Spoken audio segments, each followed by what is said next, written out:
December 19, 1944. Arlon, Belgium.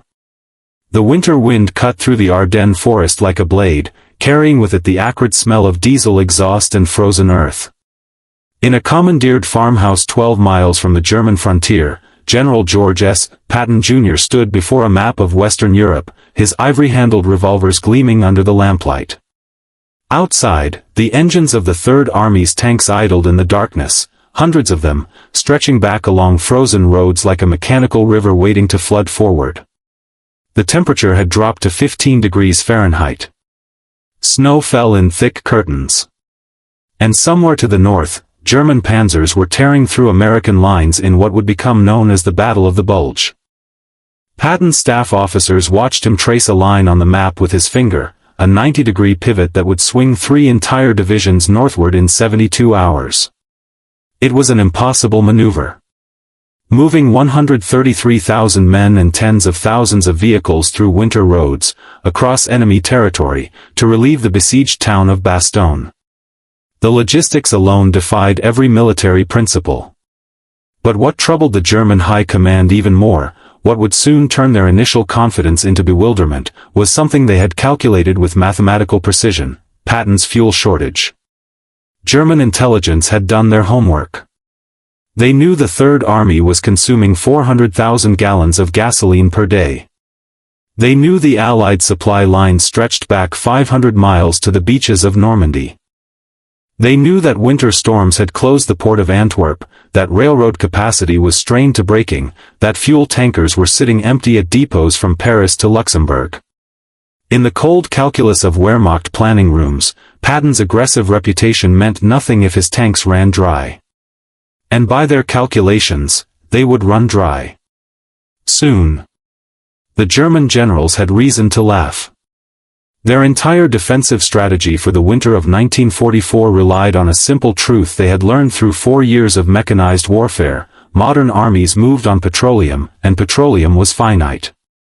Every tank, every truck, every aircraft required fuel measured not in cups but in thousands of gallons.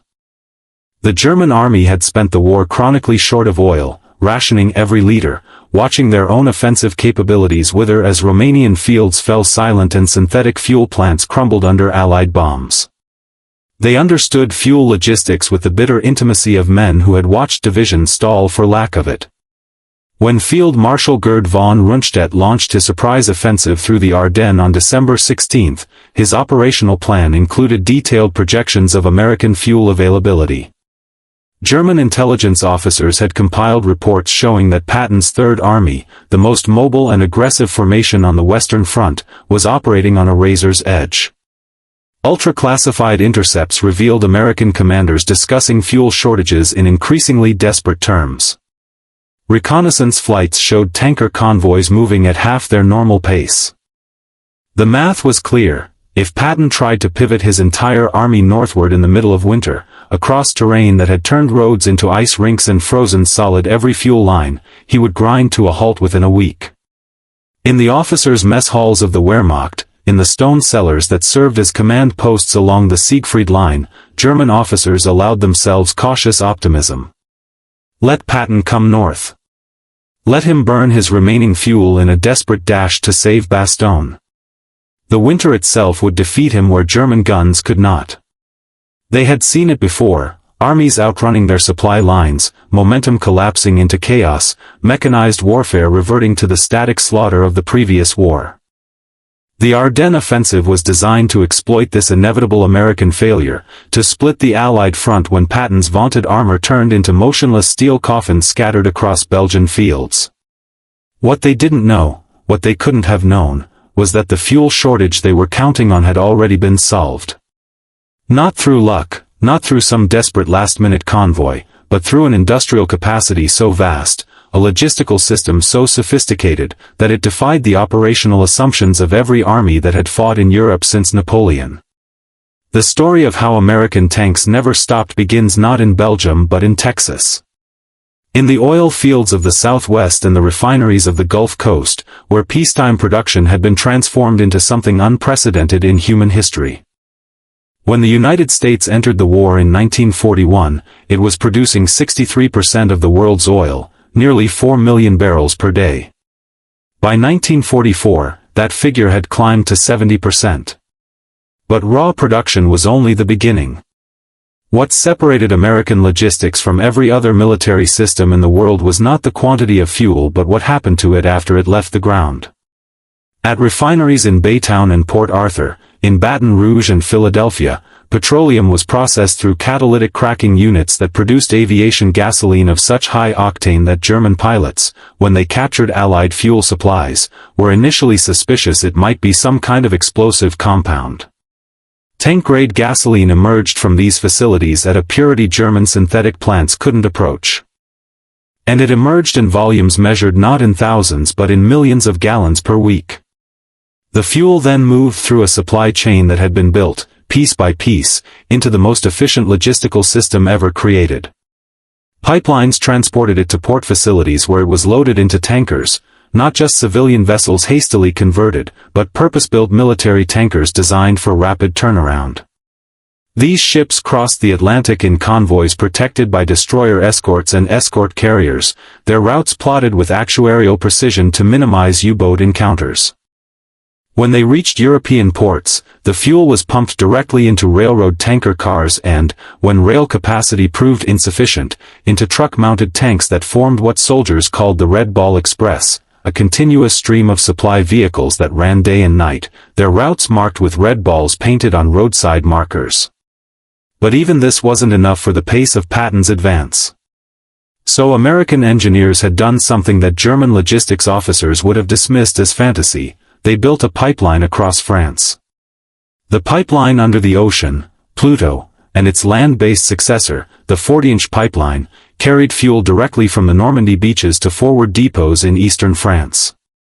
By December 1944, this pipeline was delivering 1 million gallons per day. 1 million gallons, flowing continuously, creating forward reserves that German intelligence had no idea existed. In the pre-dawn darkness of December 19, Patton's tanks began to move. The 4th Armored Division rolled north from Luxembourg, followed by the 26th Infantry Division and the 80th Infantry Division. 150 miles through snow and ice to Bastogne, where the 101st Airborne was surrounded and running out of ammunition. German observation posts reported the movement with satisfaction. Let them come. Let them burn their precious fuel in this futile dash. In 3 days, for at most, those tanks would be empty hulks. But as the hours passed, something strange began to appear in German intelligence reports. The American columns weren't slowing down. They weren't dispersing to search for fuel depots. The tanks kept moving, their speeds actually increasing as they coordinated their advance. At field headquarters near Bastogne, German commanders started receiving reports that defied their understanding of mobile warfare. American tanks were stopping for fuel, but only for 15 minutes at a time, at pre-positioned dump sites that appeared to have been established days in advance. How was this possible? The German army's experience with fuel logistics involved laborious calculations about consumption rates and depot locations, careful rationing to ensure that fuel reached frontline units before it was captured or destroyed.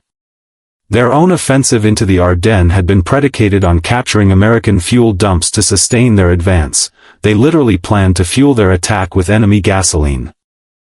But the Americans seemed to have fuel everywhere, materializing from supply networks that German reconnaissance couldn't even map.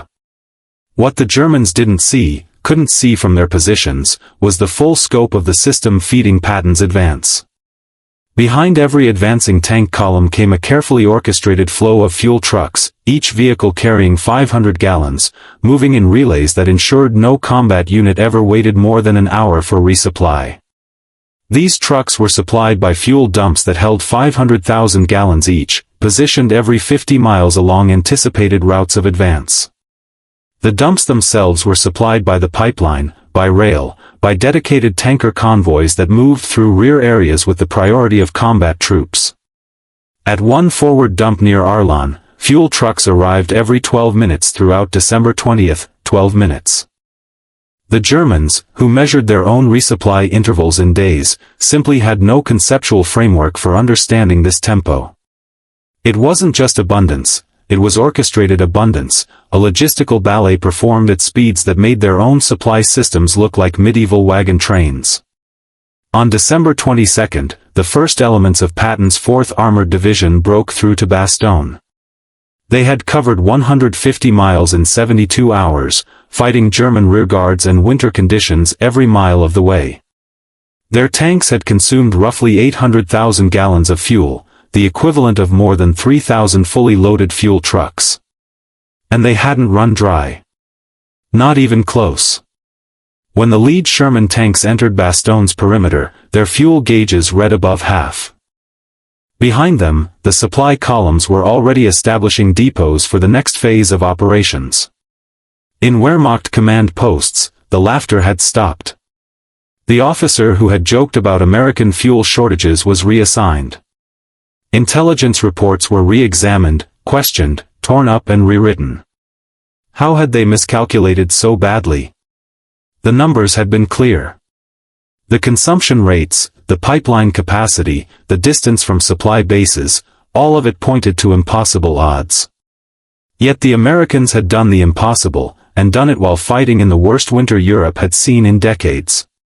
The answer, gradually piecing itself together in German after-action reports, was uncomfortable to contemplate. The Americans hadn't violated the laws of logistics. They had simply operated under different laws, laws written by an industrial capacity so vast that it redefined what was possible in mechanized warfare. A single American armored division consumed as much fuel in a week as an entire German army corps consumed in a month, and the Americans had the fuel to sustain it. Not through superior strategy or tactical brilliance, but through factories and refineries and pipelines and tanker ships and truck convoys operating at scales the German economy couldn't match. There was a term the Germans began using in their internal communications, Materialschlacht, material battle. But even that phrase didn't capture the reality of what they were facing. This wasn't a battle of material in the traditional sense, where superior numbers eventually wore down inferior ones. This was material operating with such abundance that it changed the fundamental nature of warfare. When fuel was scarce, you planned carefully, rationed meticulously, fought conservatively. When fuel was abundant, truly, overwhelmingly abundant, you could do what Patton did, pivot 3 divisions 90 degrees in the middle of winter and keep them supplied through sheer logistical momentum. The fuel cans themselves became symbols of this gulf in capabilities. German soldiers used Wehrmacht's canister, the 20-liter fuel cans Allied troops called jerry cans, after capturing them and recognizing their superior design. These cans were brilliantly engineered, with their 3-handle design and internal X-brace that prevented spillage and allowed efficient stacking. The German army was proud of them, and justifiably so. They were one of the few pieces of equipment where German engineering genuinely outclassed Allied equivalents. But by the winter of 1944, American soldiers were filling captured jerry cans with American gasoline and leaving empty German cans scattered across the battlefield. It was an almost casual reversal, the sort of small detail that spoke to larger truths. The Germans had better cans. The Americans had unlimited fuel. And in that equation, the fuel mattered more than the container. American soldiers told stories about fuel that German soldiers found difficult to believe. Stories about trucks that carried nothing but gasoline, running empty all the way back to rear depots just to maintain the flow forward. Stories about fuel dumps so large that a single bomb hit would send flames visible for 20 miles. Stories about aviation gasoline being diverted to ground vehicles because there was enough for both, more than enough, surplus measured in millions of gallons sitting in reserve while frontline units topped off their tanks daily. One German prisoner, a logistics officer captured near Bastogne, spent his first week in Allied custody simply observing American supply operations. He watched fuel trucks arrive at collection points, watched soldiers fill their vehicles without paperwork or rationing, watched the empty trucks drive away only to return hours later with fresh loads. When interrogators asked him what surprised him most about American forces, he didn't mention the artillery or the air support or the quality of American tanks. He mentioned the fuel trucks. "They never stop," he said. "We calculated how many trucks you would need to supply an armored division, and you have twice that many. 3 times. And they never stop moving." The transformation in German strategic thinking happened gradually, then suddenly. In early December 1944, Wehrmacht planning documents still contained references to exploiting American supply vulnerabilities. By late January 1945, those references had disappeared. In their place came a new operational reality. The Americans could sustain advances that German forces could not match, not because of tactical superiority but because their logistics made impossible offensives routine. When Patton's Third Army crossed the Rhine in March 1945, German defenders barely tried to calculate whether the Americans had enough fuel to maintain their advance. They knew the answer. The Americans always had enough fuel. The question had become irrelevant, like asking whether the ocean had enough water. The fuel would come, endless and unstoppable, carried by trucks that moved through the night like mechanical ants, supplied by pipelines that pumped continuously, drawn from refineries back in Texas and Louisiana that could produce more gasoline in a single day than Germany's entire synthetic fuel industry produced in a month. This was the deeper shock for German military planners, not just that they had miscalculated, but that their entire framework for understanding industrial warfare had been inadequate. They had built their strategy around scarcity, around the careful management of limited resources, around the assumption that every army faced the same fundamental constraints. The Americans had simply removed those constraints. Not through brilliance or innovation in any single area, but through the accumulation of industrial capacity so vast that it overwhelmed traditional military calculations. There's a document in the U.S. Army's official history that captures this transformation with statistical precision. In September 1944, Patton's Third Army consumed 350,000 gallons of gasoline per day. By March 1945, that figure had risen to 800,000 gallons per day, more than double, and the supply system barely registered the increase. The pipelines kept flowing. The trucks kept running. The fuel dumps kept growing. And Patton's tanks kept moving forward, not because they had solved the fuel shortage problem, but because there had never really been a shortage at all. Only a temporary lag in a supply system that was, day by day, expanding to meet demands that would have crippled any other army in history. The epilogue to this story isn't found in any single battle or strategic decision. It's found in the quiet collapse of German defensive planning throughout early 1945, in the gradual realization that they weren't fighting a war that could be won through superior tactics or defensive positions.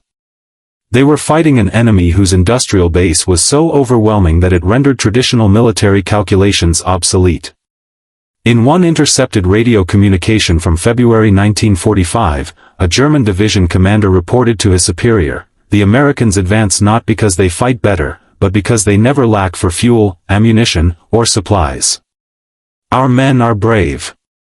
Our positions are strong. But we cannot compete with an enemy whose logistics operate at speeds we cannot match and at scales we cannot imagine." This was the truth that the laughter in December had concealed. The joke about Patton's fuel shortage had been based on an assumption, that all armies operated under similar constraints, that the laws of logistics applied equally to everyone. But the American industrial system had rewritten those laws. It had taken the traditional limitation that governed every military campaign since armies began using mechanized transportation and simply removed it as a factor. The symbol that represented this transformation wasn't a tank or a bomb or a rifle.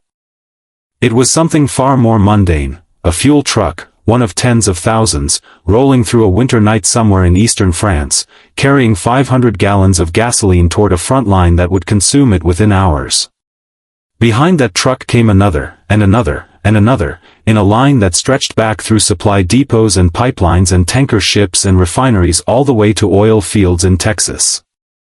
A line that never broke, never faltered, never stopped flowing.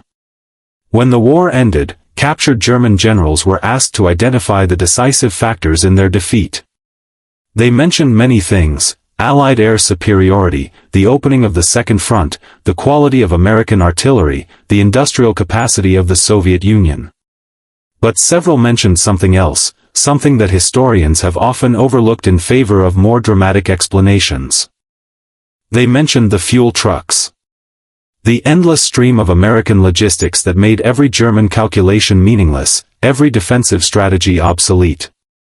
They had laughed at Patton's fuel shortage because they assumed he was fighting the same war they were fighting, a war constrained by scarcity and limitation. They learned, too late, that he was fighting a different kind of war entirely. In the end, the greatest weapon the Allies deployed in Europe wasn't any particular piece of technology. It was abundance itself, the capacity to supply armies at speeds and scales that transformed the fundamental nature of modern warfare.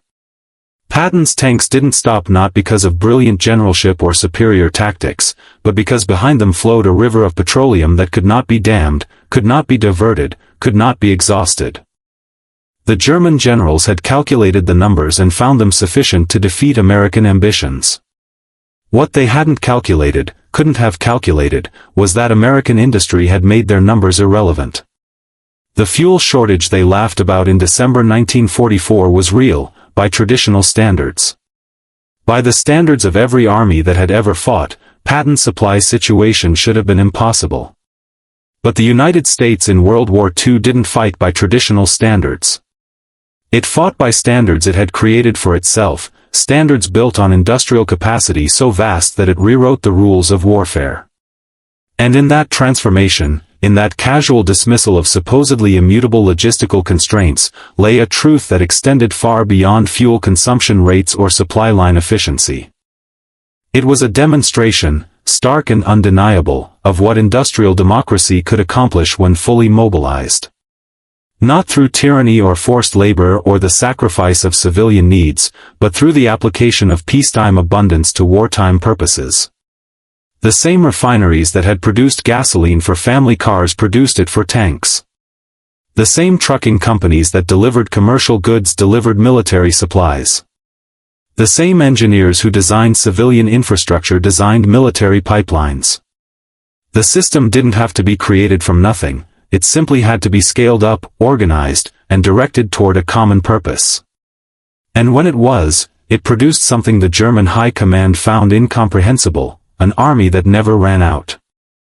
Never ran out of fuel, never ran out of ammunition, never ran out of food or spare parts or any of the thousand things that traditionally constrained military operations. An army that could pivot 3 divisions in 72 hours and sustain them indefinitely, that could cross rivers and mountains and entire countries without pausing to carefully husband resources, that could fight in winter with the same intensity as summer because the supply lines never froze, never broke, never even slowed down. That was the answer to German laughter. Not a clever retort or tactical brilliance, but the simple, overwhelming fact of fuel trucks rolling forward into the winter darkness, carrying gasoline that would be consumed in hours and replaced just as quickly. An answer written not in words but in logistics, not in strategy but in industrial capacity, not in genius but in the steady, relentless application of abundance to the problems of war. The German generals had laughed because they thought they understood the limits of what was possible. Patton's tanks proved them wrong, not through superior combat capability, but through something far more fundamental. They proved that in total war, the nation that can sustain its armies without limitation will defeat the nation that cannot, no matter how brave its soldiers or brilliant its tactics. The fuel kept flowing, the tanks kept moving, and in that relentless momentum lay the answer to every calculation the Germans had made. By the time they stopped laughing, it was already too late.